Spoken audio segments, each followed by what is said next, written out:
Hello, Scott. Well, hello. How are you? I'm doing good. I'm really excited to dig into it. What has you waking up excited these days? I thought long and hard about this because one of the things that people don't understand about UX designers is that we really thrive in ambiguity.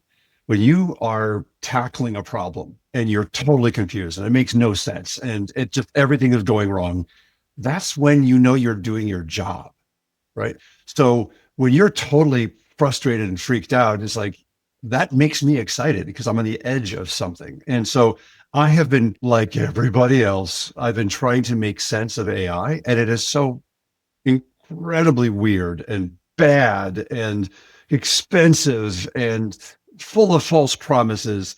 And I'm trying so hard from a human point of view to understand what this means to real people that I've got all these experiments going on and they all are failing, right? I mean, this is not a miracle tech by any stretch.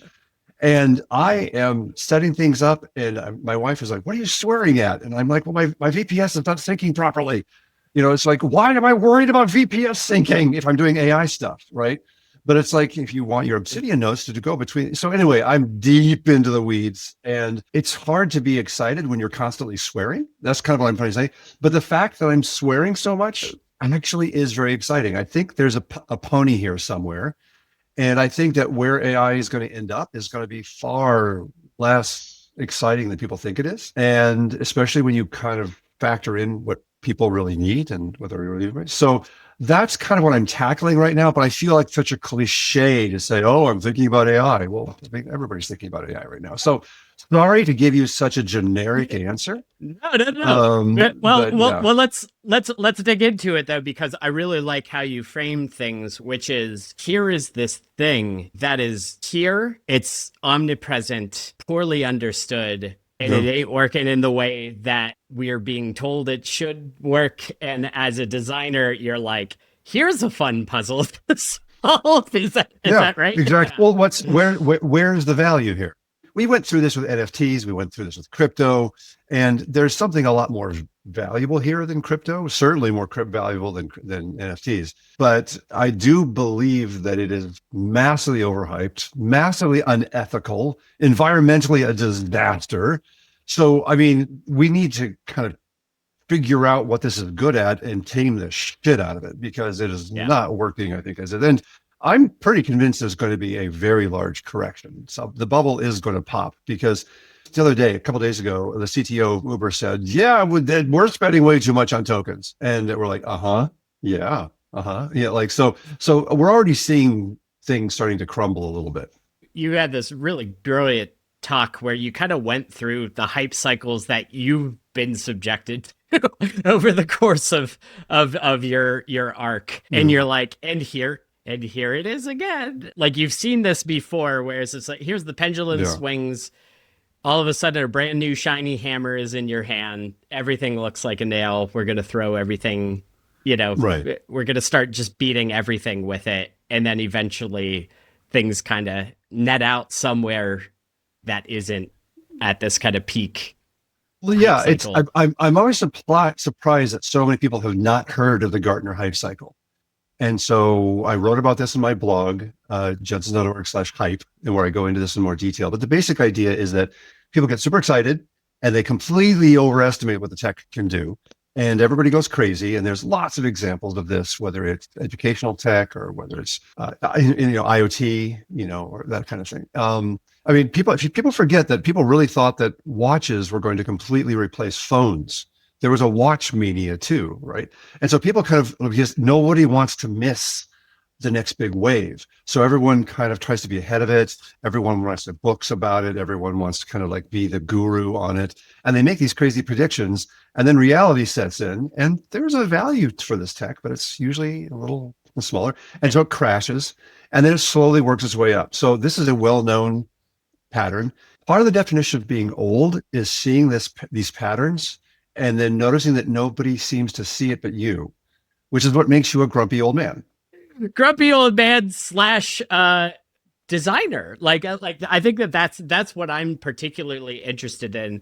And you saying grumpy old man, I'll never forget this for as long as I live. Me saying to you, in a weird way, I said, I kind of want to be you whenever I grow up or whenever I'm older. Like I see your passion, your enthusiasm, your all of this stuff, and a dedicated and sustained enthusiasm, excitement, interest, curiosity in things in general.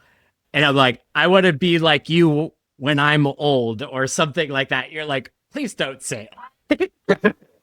This is why I'm so excited to talk to you about all of this, just because it's not just the work stuff, but also like the life stuff, because that's I think the thing that I most admire about you from the moment I met you until the present day. Anytime I talk to you, there's always something cool to dig into, to talk about, or there's something interesting worth latching onto, and even if it is just a big frustrating puzzle or overhyped bullshit or just trends in general and stuff like that, it's like we always like are able to dig into it with vigor. There's so much stuff going on, and that's what makes life so interesting. Is I think part of what both you and I want to do is just make sense of stuff, and just making sense of it is hard, and it takes a lot of work. That's what makes things exciting, I think, is to figure shit out. Yeah.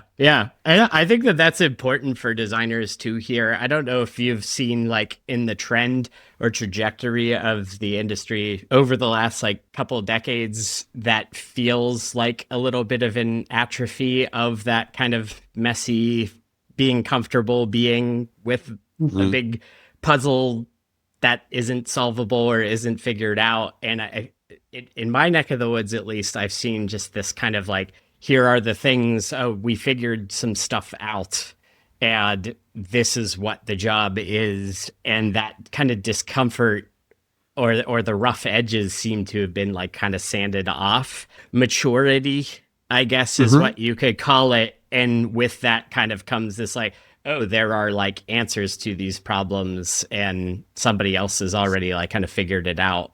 And how you open this conversation was just the fact that the gig is jumping into a big hairy mess, not knowing what the hell you're doing, and to explore that territory and to try to make sense of it. Quote that like perspective is worth 80 IQ points, right? And having the perspective gives you that insight. And so what you were just saying about the maturation of the industry, what always shocks me is how much people are willing to accept historical precedent as given. And so the talk I gave last fall about the history of desktop UX and how it's really calcified into a bunch of frozen accidents that really people just accept on face value. And are we really going to have the same desktop UX for the next 50 years? And what is it? And especially given the fact that Apple and Microsoft have like done nothing really to advance it in any meaningful way. And yet people kind of go, well, come on, you don't want to reinvent the wheel, and everyone's used to it, and don't rock the boat. And I'm like, why don't we care about that? So to your point about things changing, I'm a little shocked by how much people just seem to accept the status quo and aren't willing to kind of knock over a few vases. It's almost like whenever new things get added to the mix, that kind of seems to suck the air out of the room, but we fail to realize that all of the existing things that existed before that new thing was part of the conversation exists, still alive, still busted as hell, like lots of problems across the board, and that these things aren't living in their own vacuum, that all of these things are additive and compound and play into each other. They all become part of the glorious stew that is creative and technology mediums to play around with and solve human problems with. I think people are talking about like an AI operating system, right? There's like 20 companies trying to create an AI operating system right now. And that's fine. That's interesting. I think explore that if you want to. But what they're doing is they're basically creating new wine and they're pouring it into old bottles, right? How can you build an AI operating system based on the 1980s concept of Windows? Yeah. And so that's my next talk. My next talk is working about how do we really advance the desktop UX to enable an AI operating system? Because if all you're doing is files, windows, and clipboard with a mouse pointer, you're dealing with stone knives and bear skins. It's like, come on, guys, we need to like reinvent the bricks. And no one wants to talk about it because, well, to be honest, it's a little hard because Microsoft and Apple have it all sewn up and no one's willing to. And so now this is kind of getting into my more radical comments because I've become a radical post-capitalist these days, and or anti-capitalist. And I really do believe that the web is being destroyed and privacy is being, consolidated, and we all feel helpless about it because the big companies are the only ones that control stuff. And so, yeah, that's why I'm volunteering on open source projects right now, because it's totally naive. We're David's versus the Goliath, but someone's got to try. Let me try this out on you because it's like I see the development of technology and all of this stuff kind of said in the same breath as the capitalistic machinery that operates it. And I think it's important. Maybe we share similar views. I'm going to guess we kind of do, but let's pick at it because it's like drawing a wedge between here's technology, here's these things that I could do, here are these tools, here are these creative materials that we could use to solve human being problems and solve problems with the world, is a thing that stands on its own feet, doesn't exist in a vacuum, and we'll say that in a second. And then over here's this machinery, this kind of capitalistic machinery that helps create a lot of these technologies and machinery, and that those things are related. They inform and influence one another. They are not the same thing, though. And that it's important to draw a wedge between them because it's like technology can be wielded to do really good things in the world. But the problem is that it's attached to these very often gross corporate structures that are incentivized to solve the world's problems. They're there to and incentivized by maximizing shareholder value. Well, that's why I like to say that these companies aren't evil as much as people want to say they are. Well, actually, I'm sorry. Maybe Facebook really is evil, but that's a separate conversation. But I think they're for the most part, they're amoral, right? They just, all they care about is making money and everything else is kind of secondary. And an awful lot of venture capitalists will say, what's wrong with that? And I have a friend who's a VC. And I told him, I said he was amoral, and he kind of looked at me and I said, I'm not saying you're trying to do horrible things. You just don't think it's important. Yeah. And so that's the part that's it's a statement of fact, right? It's a statement of fact of like when you look at like what a definition of a corporation is, it is not, even though it's legally defined as a person and that's its own problem. Right. It's like, that person doesn't have a moral compass, right? That corporate entity is by definition amoral. Right. And then you'll always get this, well, we got to pay people's salaries somehow. And that's just completely giving up any kind of moral compass. I mean, Patagonia is a good example of a company that had a moral compass, right? And still paid their employees and so forth. I joined Google around 2005, and it strongly had that moral compass back then. And it really wanted to do the right thing, but still figure out how a way to make money and kind of do. And I really was attracted to the values of Google at that time. And I've left because that's gone from Google. That is just completely obliterated. And again, no one's evil.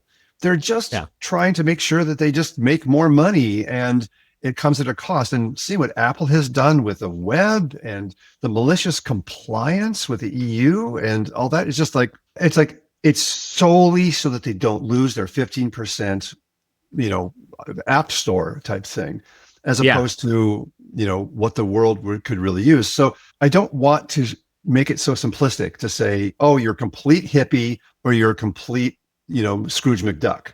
It's like, no, those are not the two choices. There's something in between here. So, yeah.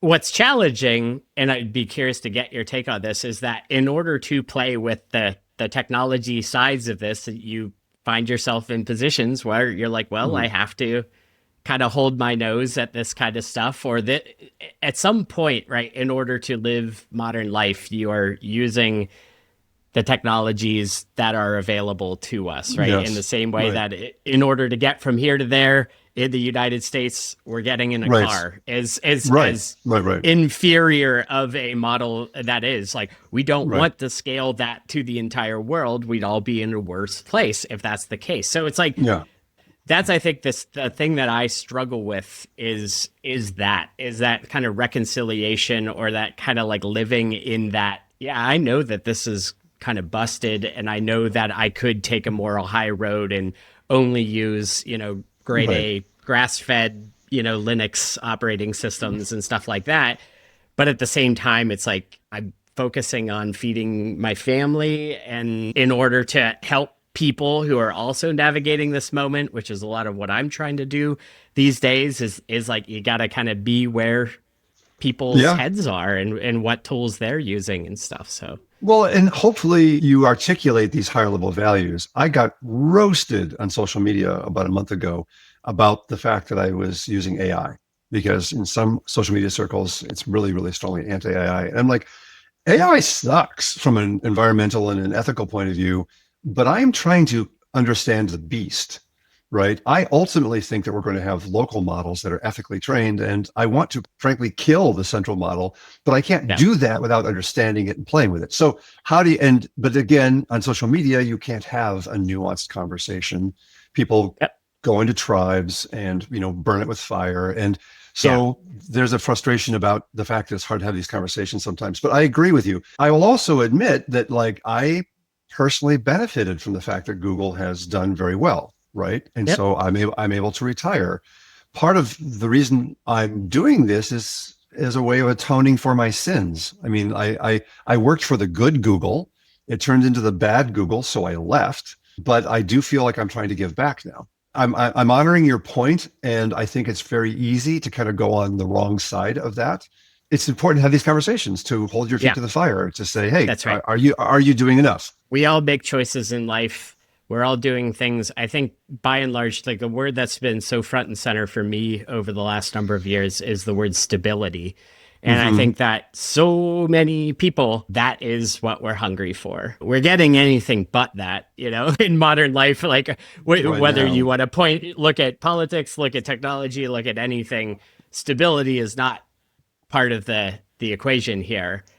But I think that that is like a very innate human desire, is to have that stability. And I think that that's what forces so many of us into positions where we're like, yeah, I think we all want to do good, and we all want to do right by things. And at the end of the day, it's like sometimes we're in a place where it's like, I got to feed my family. I got to provide stability for the yeah, people in my life. And very often that's the thing that leads us to make compromises. We can either rationalize it, or, because we also need to sleep at night. But we also, I think, have an obligation, as you're sort of alluding to, is like we also could have a self awareness about it. And from a place of stability, like you said, it's like, oh, yeah, mm, working those years have provided you a platform of stability, which is amazing. And then, so what do you do with that? Well, right, exactly. And do that, and frankly, to have a conversation about it. In other words, what I don't like about social media is that when someone makes a mistake, they just get roasted, as opposed to saying, "Do you realize what you said?" And and that kind of thing, and have it. And I think both sides are wrong, right? Both the people that want to burn it with fire jump in, and the people that get attacked often then double down. And I think so much of it is actually an aspect of the medium, right? It doesn't. If you were to come at me and say I really pissed you off, I'm so sorry, Brad. What's going on, right? yeah, Like yeah, I yeah, value our friendship. That I would say whatever it is, let's talk it through. And yeah, that kind of conversation just cannot occur for whatever yeah. reason on social media, which is, by the way, one of the reasons why I'm actively working with the Mastodon team, because we're trying to figure out how to make that better. Yes. And that's a really fascinating kind of Yeah. metric, because the Twitter model is clearly broken, right? Yeah. And when you just do broadcasts out to the world and anybody can reply, you basically magnify the idiots, and then you don't have real conversation. And so I guess Yeah. what I'm trying to get back to is your point, which is to say, these nuanced things about giving back and so forth are not obvious. People make mistakes, and there needs to be Hmm. more discussion. And we don't tend to have that room for discussion these Yeah. days. And back to your earlier point, is it's surprising at how much we tend to take as a given, where the social media that you just described is an invention of the last 15 years. Like, Yeah. what's on your mind? Let's throw everybody into a room together, like the entire world together, and anybody with a keyboard and access to focus into a text area field could barf out the most kind of putrid vitriol on any old person just trying to share Right. their thoughts and ideas online and stuff. And again, that that became like the shape of all of these different social networks, and that we're in this super lousy place from a human communication standpoint as a result, and yet we still accept this as a given almost, or it's just like, oh, yep, that newsfeed model won. And so Yeah. here we all are. It's like, yeah, what if we don't take that as a given? Well, especially because, I mean, so many people got excited by the power of social media that any rando could do something and it had the chance of going viral, right? The United broke my guitar was an example type stuff, right? Mm-hmm. And yet, where does that end up? Where does it, and what it ends up, of course, is that everything becomes vitriol. Everything becomes, this horrible thing. And what a surprise, the leopard ended up eating my face kind of thing, that whole the political. And so it's like, okay, yes, it has some amazing power to it, but when you take it to the extreme, it just turns into this hate chamber, right? Yep. And so Ben Werdmuller, someone who has been speaking quite a bit about this, who I respect quite a bit, he talked about the difference between social networking and social media. And I think that's a very insightful comment, because social media is about the broadcast, is about the things going viral. Social networking is about talking to your tribe. Yeah. And so I think that there's a lot of effort being discussed into moving more towards social networking. It's kind of why like Gen Z is like doing private chats on Instagram. Yeah. Yeah. They're not using Instagram the way it was meant to be. They're basically stealing the way Instagram is meant. And I'm sure Instagram is not happy about that, right? Because it's not making them any money. But it's fascinating to see what the kids are doing these days. And they're trying to find a real connection. And I think that's awesome. Yeah, it's like the air is poison, so we go underground and we'll find ways to operate as human beings and do the things that human beings do, which is make connections, have good relationships, be able to operate at a community, like with a community, with our tribes, like you said. I love that distinction between social networking and social media. But it also, again, it just like sort of speaks to the fact that it's just like, it's very difficult to like look out across like the broad landscape and look at like, oh, here are these kind of mainstream things that are doing a lot right. It really feels like we're in a point where there's a patina of shit on every like mainstream kind of social network broadcast thing, just like point out into the world. It's like, oh, who's out there? It's like you could cite Patagonia, but like that's at a certain echelon, right? That's the exception that proves that's the exception that proves the rule. And I completely agree. I'm somewhat hopeful that people are beginning to realize that billionaires are bad. Centralized data cuts both ways. There's I think a growing understanding about the corrosive aspects of some of these things. And I'm not saying it's at all going to clearly, I mean, we're clearly in deep political shit right now in the United States, and we're a long ways from getting dug out. But the fact that people are kind of waking up to this and talking about it gives me some hope that we will kind of dig our way out and be much better for it at the end. But we have a ways to go. Yeah. But back to this kind of separation of here's technology, here's design, here's the stuff that is actually, it's related to, but ultimately a separate concept than here's big, giant capitalistic infrastructure. These things I see as vehicles, right? Technologies, design, including this very imperfect new paradigm as this thing that is super democratizing, just as the web was democratizing. More people can get online. Turns out without a rudder, without anywhere to go, it's going to go everywhere. And that is to be expected, I guess, to some degree. But I feel like this new technology takes that even a step further, where more people can create and publish. And the people who are like, I can't even get my hands dirty with a WordPress website or just like a simple little thing, now all of a sudden can. And I think that your work with open source communities and a lot of what I'm trying to do with like nonprofits and just like independent like artists and other people is like help them go, here are these things, here are these technologies, here are these like design materials that you can actually use to empower. What if we just kind of let those big Goliaths be and instead just build a better world? And do that. Like, to me, one of the fundamental skills a UX designer brings to a problem is that we establish vocabulary. Again, going back to Alan Kay's perspective comment about is that sometimes you just need to describe the problem in a very clear-eyed way so that people can kind of go, oh, right, that's what's going on.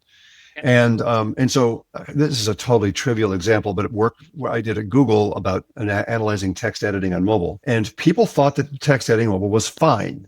And then when I did the usability studies and I proved what was going on, and then I could kind of say, the reason why it sucks so bad is that we did a very naive copy of the desktop and we completely multiplexed what tap was. And here's why there's 4 different things happening when you tap. Now, again, compared to what you just said, this is a very trivial point. But what I'm trying to make is a higher level point that when you understand what's going on, so talk about what's happening with centralized data or politics or whatever, once you can kind of describe it with a more nuanced vocabulary, then you can say, right, we want less of that. Yeah, it's UX design spelling out the problem statement to be able in such a way that it resonates with people to go, oh yeah, shit, I didn't realize that that's what this is the shape of the problem. Before you talk about solutions, just agree on the shape, right?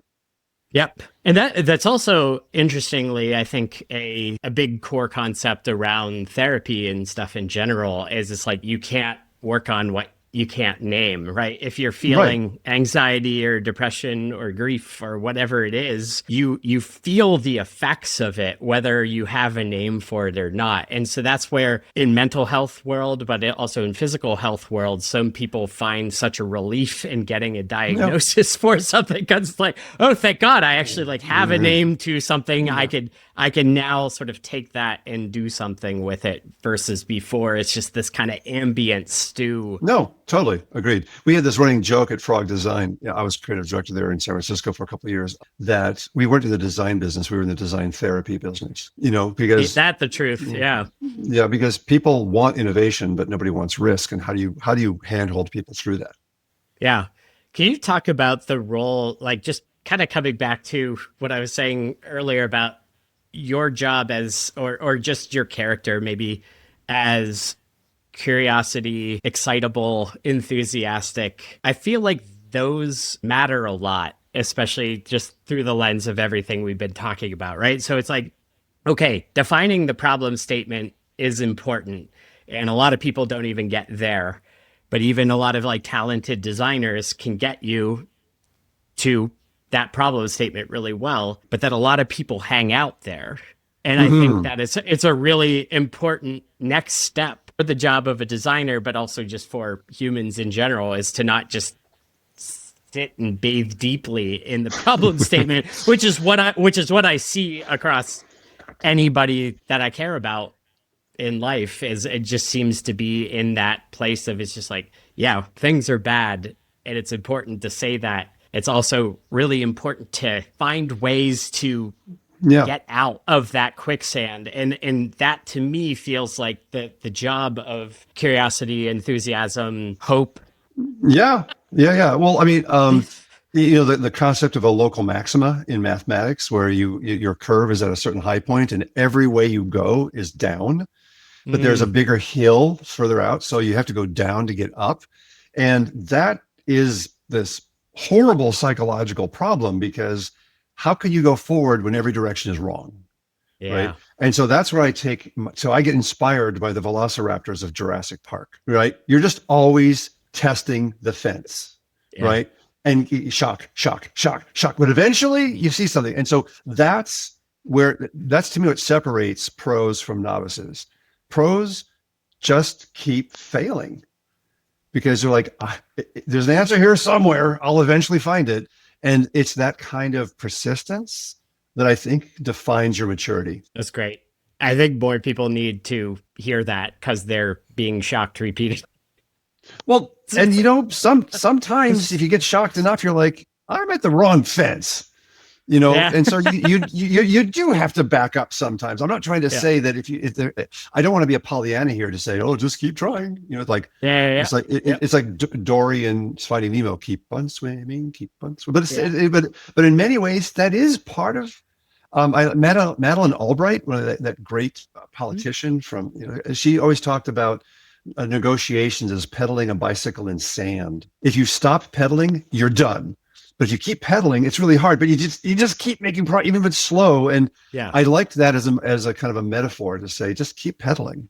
Yeah. I think that gets back to, I love all of that. And coupled with your nuance comments earlier, I think that there's also something really to this idea of time and hardship and progress and persistence and stuff as well, where we are now in an age where immediacy is winning, and that Yeah, feedback loop is very difficult. All the while, the really hard problems, the things that are worth solving, the things that require a lot of nuance, which is most things, they take time. They take a lot they, of like they do effort time. and grit and persistence. And my hypothesis, which is a bit hopeful, is I think that people over time are going to appreciate time, are going to appreciate effort, are going to appreciate the fact that this thing you could tell wasn't just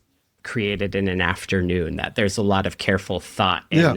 and stuff. Like if you've ever seen like those like YouTube videos of people doing like process paintings and stuff, like where it's just like, here's a time lapse of me spending like 25 years on this painting or whatever. Yeah. It's Right. Yeah. like I think that like that stuff is going to continue to blow our minds, because it's like, oh shit, like there are the receipts right there. It's just like, here is the effort like kind of laid bare, and here's the thinking. It's like it's not enough to just like have the result, because nowadays it's like, well, we don't know if that was created in 3 seconds by not a Well, human, or if this well, was this very like thoughtful thing with like a lot of depth and richness to it. And I feel like increasingly blogging and things like showing those receipts and showing the thinking that accompany whatever it is that we're creating are going to become more valuable. And if maybe they're not valuable in the way that they have been to date, whether that's like SEO or like mhm. whatever visibility, but valuable from a, we're looking for real, we're looking for depth, we're looking for things that are well considered, that have been Mhm. on the burner for a while, that we're not just like crapping out simple solutions to complex problems, which I think is a dynamic that I'm seeing a lot, Well, is I people think there's wanting that. two dimensions to what you're saying. There's like this individual dimension of well thought through and craft and putting the time. There's also the social dimension of doing it with a team. And I feel like the best things are done usually with a team of people that self-correct and push each other and challenge each other and so forth. So to have both of those things, the most destructive force I've ever noticed on any project is when the team members didn't trust each other, right? And so anything that you can do to build up that trust usually pays back huge dividends. So it's a combination of, and then of course having the team, allowing the team to put that craft in, right? Mm-hmm. It's. I will say it's probably one of the most challenging razor edges a designer has to go, because too many young designers are kind of like, I'm advocating for the user, and you horrible capitalist, you hate to do all this, and they just put their foot down. And I admire the spunk. That's great. You have to always be thinking these bigger thoughts, but you also have to kind of have this realism as to, don't have perfect be the enemy of the good, and establish trust, make some changes to the product that don't kill the company, that kind of stuff. And so sometimes you want to have that perspective, but at the same time you have to kind of go slow, and that's a hard lesson to learn. It does. It gets into just, yeah, it's like idealism versus pragmatism versus just kind of it's just such a hard thing. We were talking about it earlier. It's just like this. You need to be very aware of the reality that all of this lives within, that there's a lot of theoretical purity that is very, very admirable. But at the end of the day, a lot of times people will use that as an excuse to stay on the outside and kind of shake fists and just kind of, again, just ambiently burn off energy, again, sort of in that kind of problem statement. Or they might have some good ideas, but they're not able to put the candy coating on it to get it to go to be taken by the actual team of people or the organization or the group or the company that actually like has the ability to act on it. Like that's the real like kind of art form is, and that's why the communication skills, and again back to these like kind of qualities of kind of like curiosity or like painting a picture, being able to sort of be like, wouldn't it be cool if that type of attitude is so important to help get people to imagine a world where something that doesn't currently exist does. Yeah, exactly. And how do you work through? I mean, I knew I had to leave Google when I pitched my text editing improvements, and the PM said, "Well, how does this change Net Promoter Score?" And I'm like, sure, thanks for all the sure. thanks for all the fish, but I mean, Yeah. I'm out, you know. And Yeah. I mean, that was just like, okay, you are literally not caring about the future. You are totally short-term focused. So that's where I guess I hope that landing with open source with a bunch of crazies is we can at least build a prototype that kind of, you know, will actually make people kind of go, actually, that seems kind of cool. Let's do more of that. Could you talk about that dynamic of open source in general? That's one of the few examples that I think you can look up to. Obviously, warts and all, but like open source Lots software, of warts. Yeah. lots of warts. But like that, could you like just speak to like the maybe like the attractive qualities of open source software and like how that world is kind of painting a picture of what could be if we so wanted. Well, my favorite example is this research group called Ink and Switch, and you can go to their website, and they are an anomaly because they were heavily funded by a startup that had a lot of cash and decided to really put it in. And it is the fundamental kryptonite of open source. There's just no money. So the vast majority of products cannot do anything. Strangely enough, I think the EU is waking up to this and they're starting to fund some open source projects, which I think is exactly the right model. We need to figure out ways to bring money into these projects to do that. So that's a separate funding conversation. But the point is, Ink and Switch have the cash. And so they showed how powerful it was to do a small project, write it up, and then share it with the world. Repeat. And so I worked on one of their projects, and it was about a 6-month project. And then the whole world can then just riff off of what you're doing. And so that is the multiplier of open source, that other people can take your thing and run with it, right? It's not moded. And so the local first software movement, which was basically spearheaded by, in many ways, by what Ink and Switch did. I mean, I don't oversimplify. There's other people doing it, but a lot of the CRD, a lot of the technology behind local first is CRDTs, and that has been explored by Ink and Switch. And there's a conference in Berlin, actually, I'm going to in about a month, and that's about this. So it shows, I think, the multiplier effect of being open. The problem is that if you don't have the seed money to get things started, so like my pitch last year when I gave my talk on the future of desktop was to go to the Ubuntu team to say, can I just have a 0.5% of your thing and then just start doing some research on next? And they ended up not taking me up on that, which is fine. That's their call. They have other things to do. But that's the funding issue versus I think a small amount of money that would be going into these research concepts would go an awful long way. And because of that multiplier effect, you don't care if your project doesn't succeed. As long as somebody else runs with it, that's great. People are there. People are doing that work. People are putting their things out into the world. Flies in the face of so many things. All you need to do is just talk to anybody.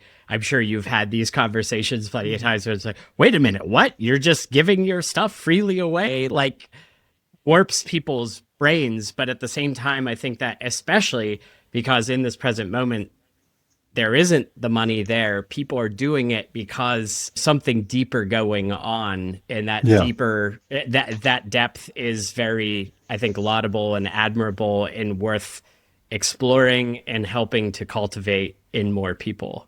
Yeah, I had the same conversation with Mastodon. They're like, how can Mastodon work? You don't have ads. I'm like, no ads at all. But like, how do they run? And I said, well, when you drive the cost to zero, magical things happen. So people can run their own server for $5 a month, right? So basically that's so a lot, we have like, what is it, 8,000 Mastodon servers right now. And it's astounding to me that people don't appreciate just kind of the power of reducing the cost. And that's what open source does. It reduces the cost out. Now, is Mastodon perfect? By no means, right? But I do think one of the tensions between Blue Sky and Mastodon, which by the way are both excellent efforts, no shade implied. I think they both are exploring good things, but the Mastodon model is cheaper. It's and that creates a different opportunity. The Blue Sky model is technologically far more interesting and flexible. So again, I'm saying they each have pros and cons, but the superpower of Mastodon is a little bit like the superpower of the web. Anybody can spin up a server, right? Yeah, and that unlocks a whole ecosystem. I really like what you're picking at with the fact that there's cost and there's a lot that you get for a little. I think that isn't something that I've seen explored or talked about enough to kind of switch gears, but there's a connective tissue here. I owe a lot to you for you were the one that introduced me to the book Your Money or Your Life. Oh, right. By Vicki Robin and changed my life. So thank you. And you're welcome. But in the book, she does such a great job at articulating it. And it's the thing that I've internalized maybe the most is a single word, and that is enough. Yeah. And when we think about what human life needs, does enough mean? And that I think kind of gets at that dichotomy of like, here's a corporation, growth, money at all costs or whatever. And here we are kind of living in this world of abundance by and large. Mm-hmm. And so what does it look like to have enough? And what we need to pay for things like a social network, which could be, maybe that's just like $5 a month or whatever. And you kind of like spread this stuff like around where it's just like, here's like reasonable costs, put a quarter in the jar and that's enough to sustain a thing. I think that we'd be surprised at like how much we could do with just kind of like spreading little quarters and dollars around to more places. Oh yeah, I mean, you've heard about donut economics. That was it talks a lot about effectively how much is enough, and how do you make sure that the core people are taken care of. And I do believe that's kind of, as we become more mature as a society, we'll realize that you don't need a 400-foot yacht, right? Yeah. What's interesting to me is my thesis is that if all we did was to redistribute the 1%, we would take care of a hell of a lot of problems. In other words, you could still have aspirational people. You could still we don't all have to live like, 1880s, Russia, right? It's not, so many people think that when you think more holistically about society, everybody goes way, way down. I just don't think that's true. Yeah. No, that's right. That's right. Like, I think that you're 100% right about this. Is just like the tools, the technologies, the trappings of modern life. We have everything and more, way more, to meet the basic needs of humanity. Straight up. Like in this moment in time, we can feed everybody. We could house everybody. We can like make sure that nobody's like dying or going into medical bankruptcy. These are things that I think our future selves or future societies will look back on and just be like, that is absurd that existed. That you're sitting with this just stupidly like lopsided, these just strange incentives that have, again, all of this is designed. This is what we got here somehow, but like it's out of whack. The balance is out of whack. It's not a radical departure as much as it's fun to hear people talk about guillotines and the rest of it. I do think that it's just like kind of tuning a couple knobs goes a long way at just kind of restoring a form of balance that isn't even like a radical departure, but just like helps just smooth everything out a little bit. If the electorate basically starts to understand this and starts to like vote locally and starts to get people in, we are part of the change that will do this. It's like it's so many people feel frustrated and powerless, and I just feel like we really. I mean, I'm just so excited that like officials like AOC are showing how rational and reasonable you can be and explaining these problems.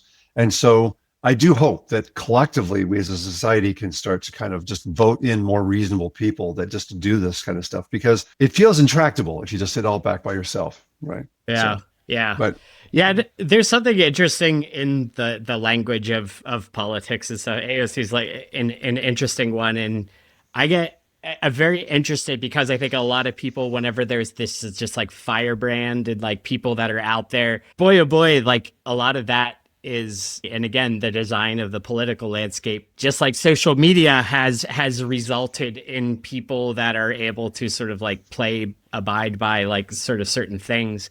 A lot of people recently have been telling me how nostalgic they are for the Obama years, but it's just like here's this thing of like kind of like standing for something rather than like the overarching message being like kind of like going toe to toe, fighting fire with fire, and like that stuff is necessary, but at the same time it's like I keep coming back to these concepts of like what does it look like to just like paint the better picture, to actually just like start. Yes, you need to participate in some of that back and forth and that combativeness, but at the same time it's like can't we kind of wield that or mhm. attach that as like the rocket fuel for something that feels like a shared trajectory somehow. Well, And that's where yeah. it just requires like a different set of tools or a different set of like whatever. But again, the incentives, how these systems are designed right now, you're deploying these things in service of betterment of some kind. Well, and this general feeling that my first idea will probably always be wrong, and that you just have to kind of figure that out and not get so sucked into your moat, your intellectual moat. Yeah. I find it's actually really hard sometimes, especially like when I'm consulting. I'll come in and say, okay, I'm going to say a whole bunch of wrong things here, because I'm trying to understand the problem, and that actually can really upset a client because they want you to come in and just drop the mic and just to back up. And so sometimes you have to kind of hide that process a little bit because the client wants to feel comfortable. They want to feel like there's a firm hand on the wheel. And Yeah. it's like, nope, I gotta break some shit for a little while here, and Yeah. how do you manage that? That's a whole, I think Dan Mull is the perfect example of someone who's like really good at that. Yeah, yeah.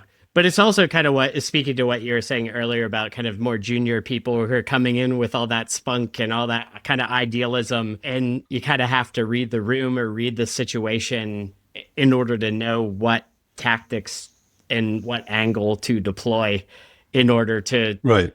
ultimately be successful. And sometimes that is like you all need some tough love versus sometimes, oh, we could tell you're in a very vulnerable baby deer stage, and so we gotta kind of tread lightly, build up some trust first before we kind of come in Yeah.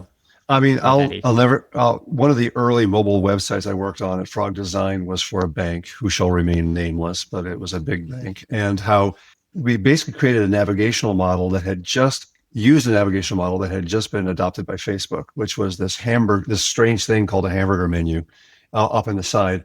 And they just said, we don't want to look like Facebook. You got to give us something new, right?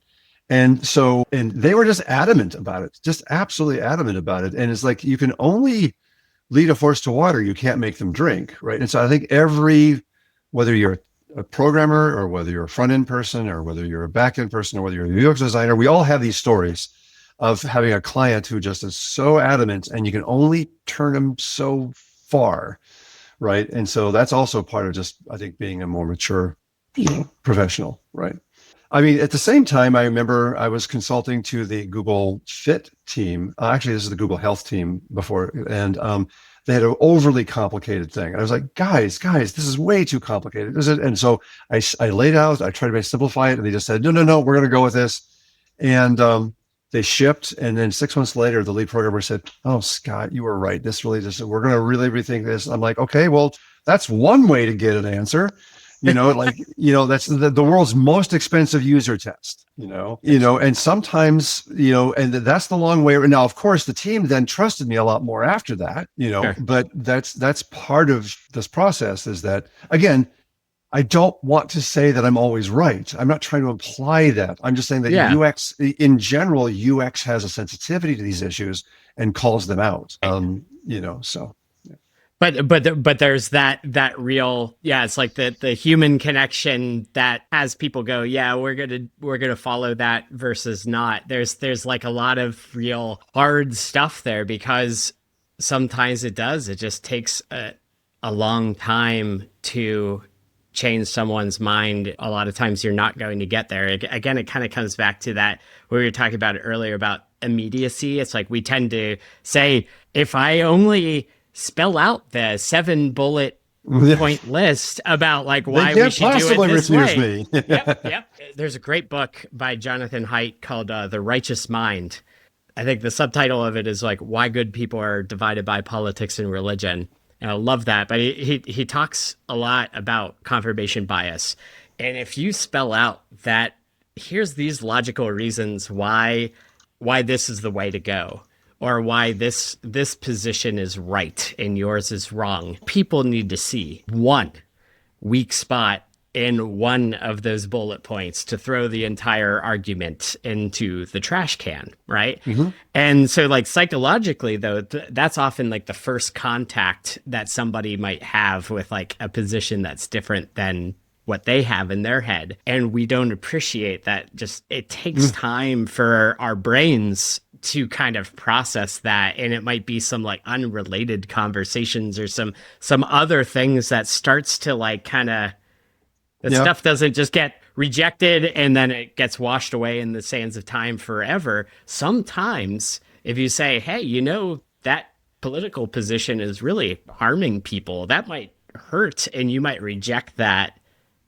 outright at first glance. I don't want to be seen as somebody that is hurting people. Like, screw you.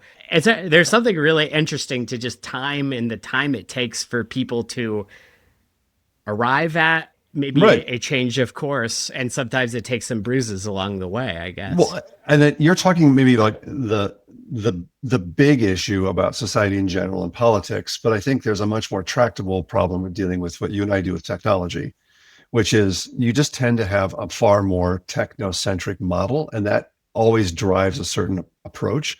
And that's a lot more tractable problem to talk about. So I've always talked about the fact that designers think statistically and programmers think mathematically. And that's to your point before. So like we'll say, what's the 90% problem? What do we really want to solve? And that other 10%, it's an error case. I don't care. Programmer freaks them out, right? They will find the 1% case and say, haha, it breaks. And you're like, I don't care, Yeah. And having that conversation to say, okay, you have found a problem. That's good. We don't care. Right. Or it doesn't matter, it doesn't have to, and that gives you a tool to talk to these, because that's where almost all complexity in products come from, is the fact that programmers have to expose everything. Right. And this is why you get settings from hell. Right. This is why most open source sucks. Right. The vast majority of open source is just horrible. And again, I don't want to throw rocks at these people because they're totally underfunded. They're trying really hard to do their work, but because they have to complete every little thing, and ultimately they don't make a decision. They let the user decide. But I think that there's some stuff that you've already hinted at as far as like ways out, where it's just like, oh yeah, we're going to focus on all of these problems. And then that opens the door to having a conversation of, yep, those are problems, noted, documented, all of that stuff at the same time. Perfect, the enemy of the good, all of that good stuff. Like, how do we sort of make forward progress? How could we, compromise, be pragmatic? That is sort of something to cultivate. That is something to kind of like lean into. And you already kind of just talked about how it's like, yeah, I know that I'm going to get this wrong. And it's about failing. It's about sort of trialing things out. It's about, yes, it's only the 80% use case. The 20% is harder.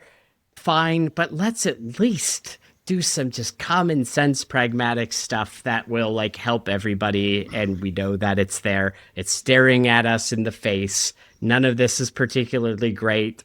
Just a little bit of effort. And I think that in this day and age, it's like harder and harder to push back on things because of the immediacy of like how quick it is to show it. Like, Yeah. let me demonstrate what it is that I'm talking about. And that seeing is believing, and all of those things can kind of help shake those things loose. Well, and that with some people, the great UX designer Donald Rumsfeld talked about this actually, where he talked about known knowns and known unknowns and the unknown unknowns, like the things you don't know that you don't know. And I think that's the fundamental flaw of every tech project, is that you just don't know what you don't know. And that's what prototypes are for. And it kind of expands that. But I think we're hitting on two separate themes here, which makes products difficult. There's just the fact that there's a certain completionist mindset that a lot of technical people have.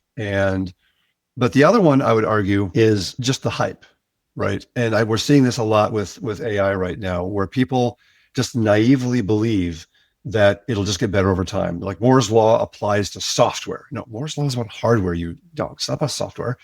And the fact that it's inevitable, or that it's intelligent, or that hallucinations. I mean, so much. I wrote about this actually, about the fact that we anthropomorphize this so much, and it creates yet another, to your point, set of mindsets that get people in their brain. And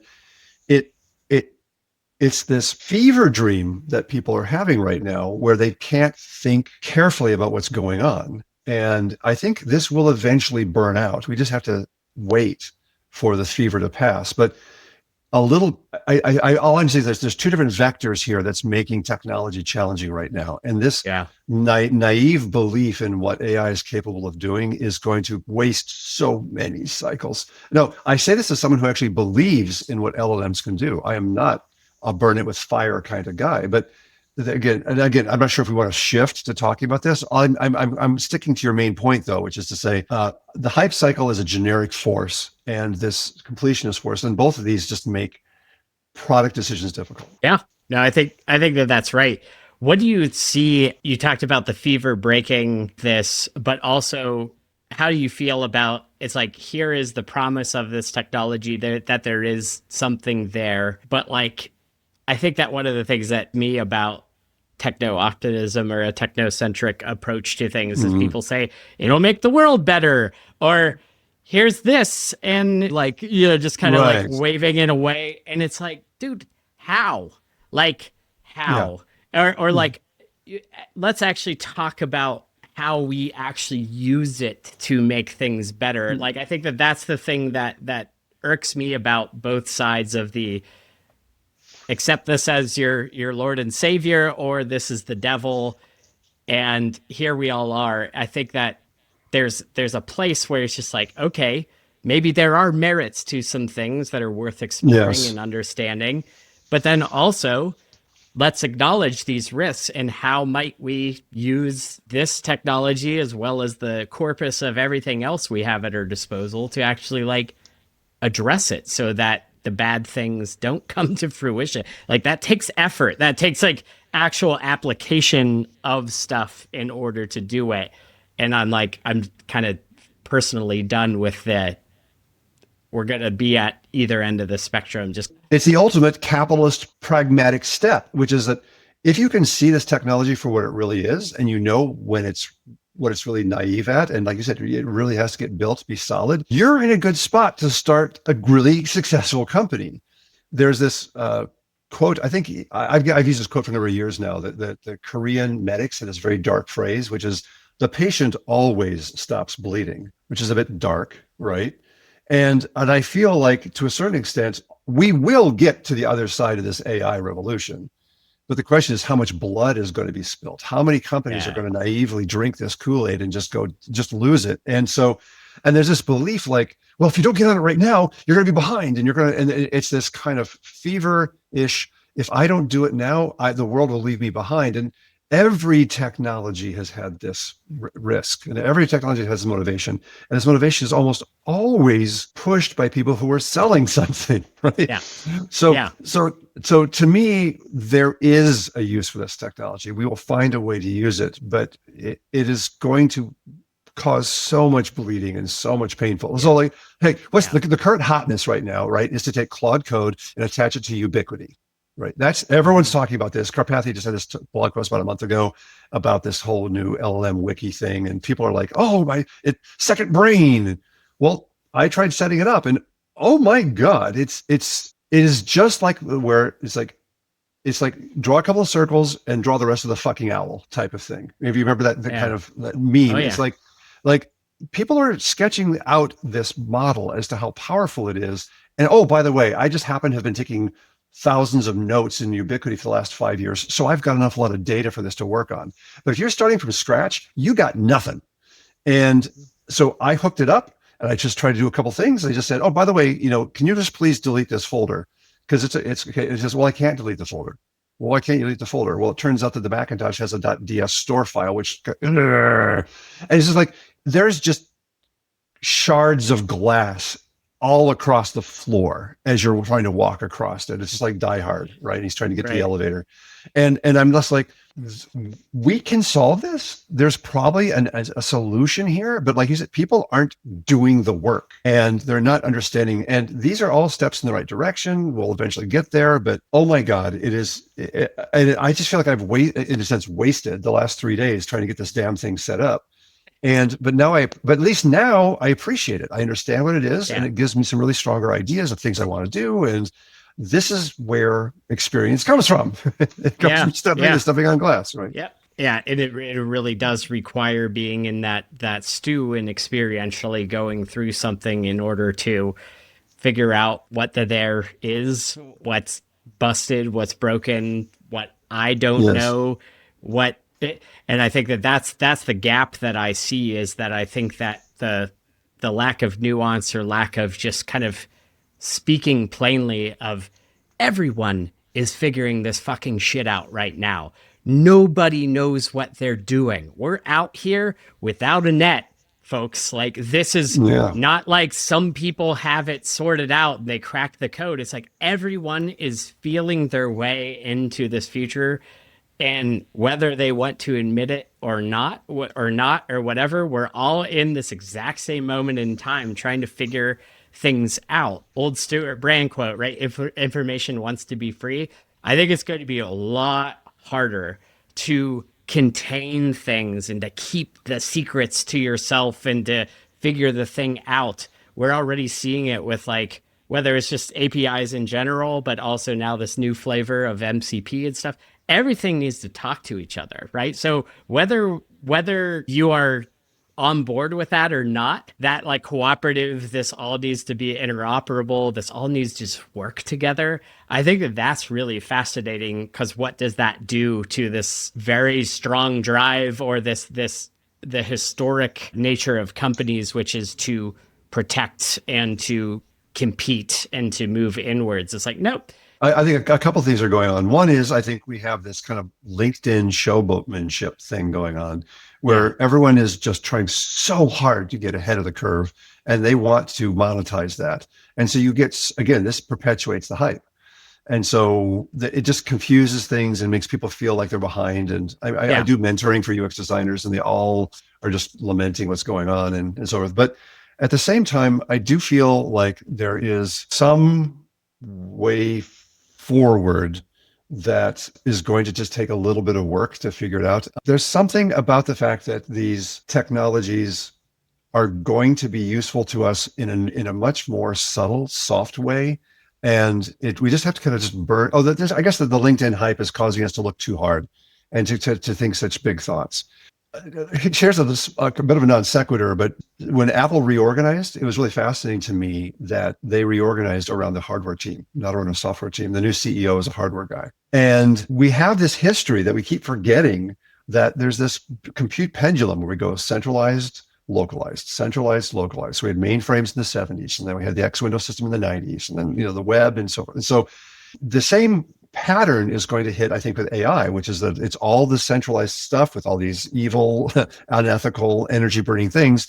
And yet Apple cleverly seems to be betting on the fact that it's going to go local again. And so if we have ethically trained local models running, you've just gone from this horribly expensive metered model. Remember when mobile phones charged you by the minute? Yeah. Right. We're doing the exact same thing now. We're charging you by the token. Yeah. Nobody wants that. That is completely unsustainable from an economic point of view. So my bet is that whether it happens in 2 years or 7 years, I think is up for debate, but that there will be effectively a very sustainable, reasonable local model that will run. And now you can, because yesterday when I set up this whole Carpathy LLM thing with Claude Code, I just did the bare minimum. I just asked a couple of questions. I looked at my API and I spent $5. In an hour, I spent $5, and I was using the cheap model. I wasn't using the expensive model. I mean, that's ridiculous. No consumer is going to spend $5 an hour on this stuff. I don't care how. Okay, so I feel like there is just a ton of things that are going to be changing, and it's going to be structural, and it's going to be, and this is why there's going to be so much blood on the tracks, because when these central models no longer become as important, I'm not trying to say they're going to go away, but if the vast majority of this AI works on local models, I think it sucks a lot of the money out. And ironically, Apple could be totally ahead of everybody on this. Yeah. I think it is very interesting. And again, I think it comes back to the split of, it's like, here's technology and this thing that exists, whether or not it's attached to a giant central corporation or not, or whatever. How do you maybe sort of bring some daylight between the two? I think that's maybe been like a theme. It's like, to recap, it's like capitalism, like unfettered capitalism at all cost, growth at all cost, win at all cost, competition, like yuck. Yeah. That doesn't yield good results. And here's technology, here's a bunch of creative materials, and here's a bunch of problems in the world. We need to deploy tools and technologies to help make the world better. So it's like getting that daylight in between the technology and the materials and the companies that sort of create and perpetuate them. Maybe to wrap up some of our threads, the Swiss government basically has their own small language model called Apertus, which is ethically trained, designed to be run locally. And people kind of go, oh, I don't want the government involved. Well, the government's not going to run it.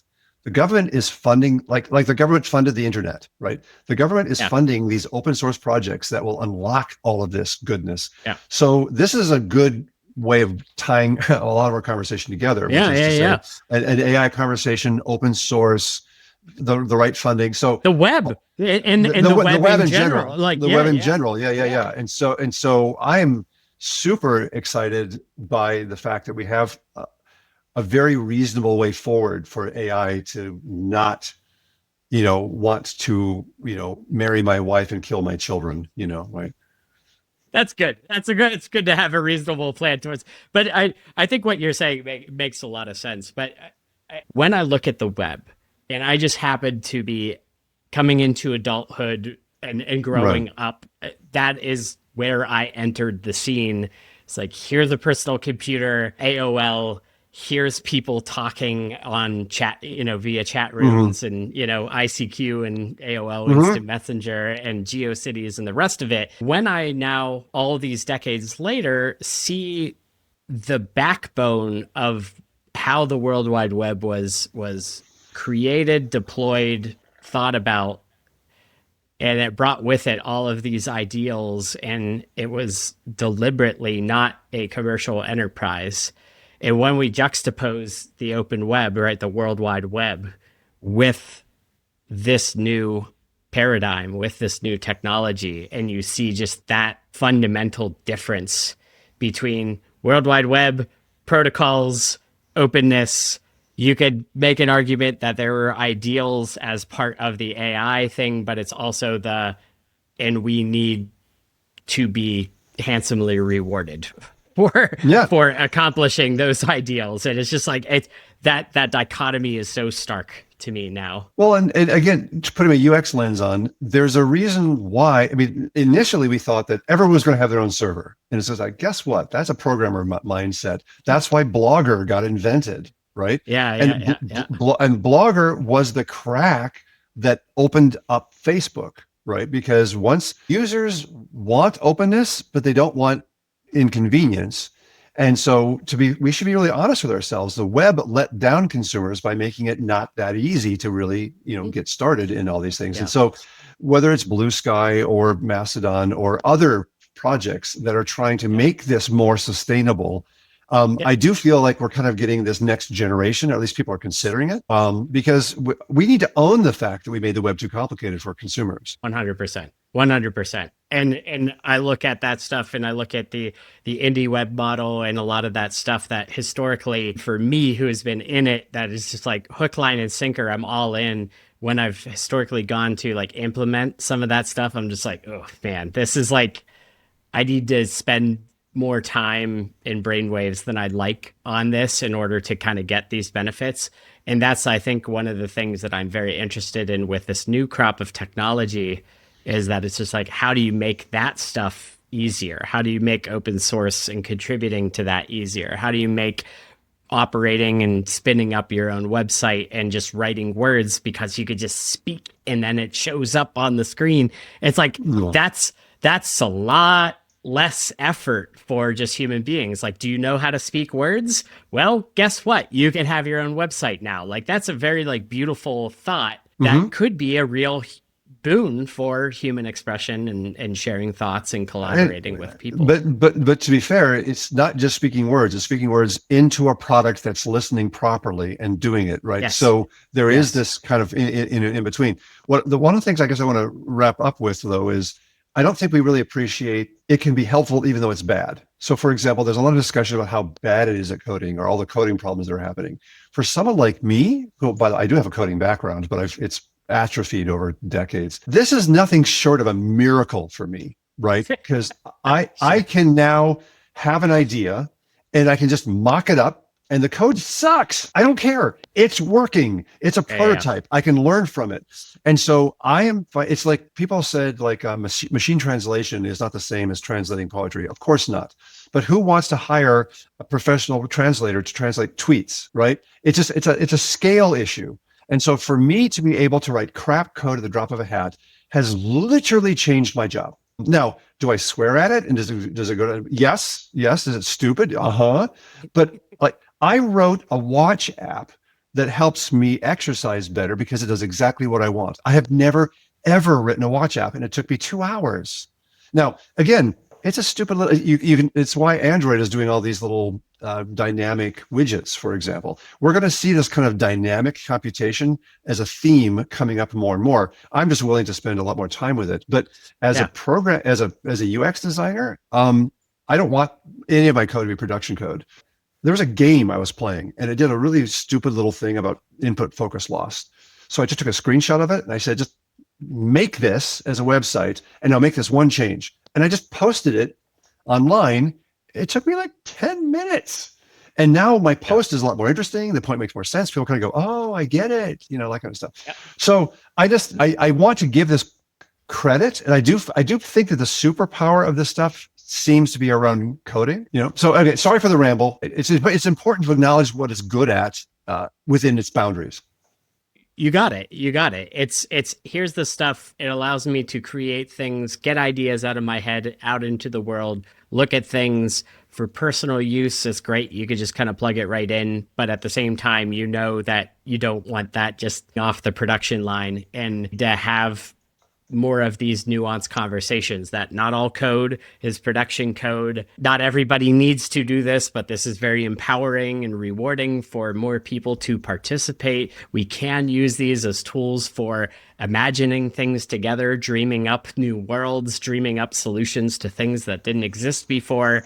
And rather than spending our meetings trying to talk each other out of things because it's prohibitive. Hard. It's right, prohibitive. Exactly. Yeah. We're able to say, let's make 16 of these things that all do different things, and we can collectively just kind of riff on these and figure out what the right thing Yeah.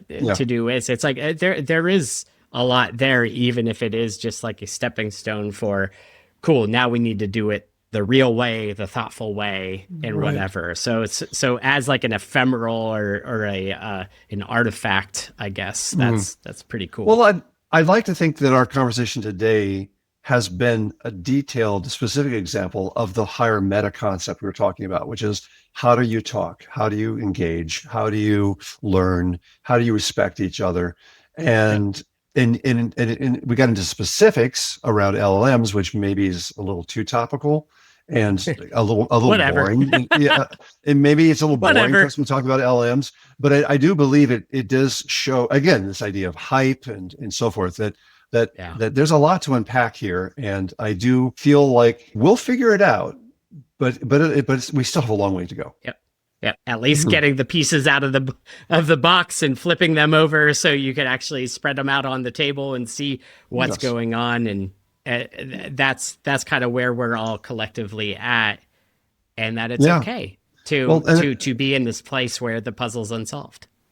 and a very wise person once told me that instead of disagreeing, ask a question. And I can't say I follow that rule all the time, but it's a very good piece of advice, because you open yourself up to learning something and to further the conversation in a more meaningful way. So it's helpful. It's beautiful. That's beautiful. Well, that's good advice to end on. So the only other structured part of the show is what music would you like more people to know about? I don't think I worship music at the level you do.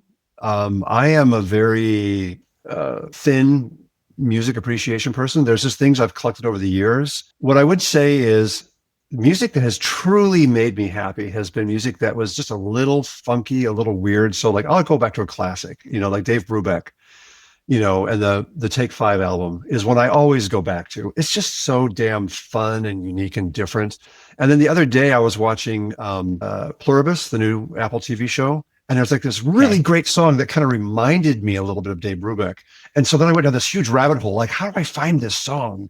And so it was Cogito, Cogito, by a guy called Aksumi, Akusmi, and the album is called Fleeting Future, and it's just a totally funky, different album. I loved it, totally loved it. And then it reminded me. So then this is my last one, is to say an album that I've thought is between these two.